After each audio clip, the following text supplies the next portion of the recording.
Finally Jananayakan തിയേറ്ററിൽ പോയി കണ്ടു. ഞാൻ നാട്ടിലല്ലാത്തതുകൊണ്ട് എനിക്ക് FDFS പോകാൻ പറ്റിയില്ല.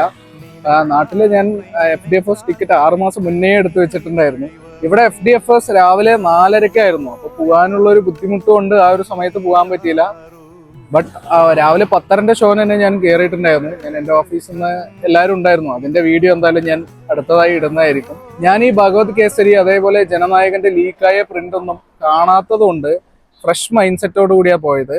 സോ അതുകൊണ്ട് തന്നെ എനിക്ക് സിനിമ നല്ല രീതിയിൽ വർക്കൗട്ടായി. ഈ സിനിമയിലൂടെ കുറച്ചധികം നല്ല മെസ്സേജുകൾ നമുക്ക് തരുന്നുണ്ട്. അതേപോലെ ഇപ്പോൾ തമിഴ്നാട്ടിലും ഓൾ ഓവർ ഇന്ത്യയിലും സംഭവിക്കുന്ന പല കാര്യങ്ങളും ധൈര്യത്തോടെ എടുത്ത് ഈ ഒരു സിനിമയിൽ കാണിച്ചിട്ടുണ്ട്. പിന്നെ നമ്മുടെ തലപതി വിജയണ്ണൻ, പുള്ളി മാക്സിമം എഫേർട്ട് ഇട്ട് ഈ സിനിമയിൽ അഭിനയിച്ചിട്ടുണ്ട്.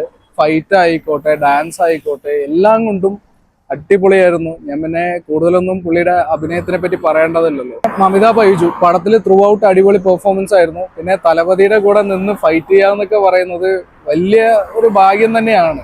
പിന്നെ അനിരുദ്ധിന്റെ BGM പറയേണ്ടതില്ലല്ലോ. ഒരുപാട് ഗൂസ് ബംസ് മൊമെന്റ്സ്, ഒരുപാട് ഹൈ മൊമെന്റ്സ് പടത്തിൽ ത്രൂ ഔട്ട് ആയിട്ടുണ്ടായിരുന്നു. അതേപോലെ പടം ലാസ്റ്റിലോട്ട് എത്തുമ്പോൾ ഈ മനുഷ്യനെ ഇനി ഇങ്ങനെ ബിഗ് സ്ക്രീനിൽ കാണാൻ പറ്റില്ലല്ലോ എന്ന് ആലോചിക്കുമ്പോൾ ഭയങ്കര സങ്കടം തോന്നി.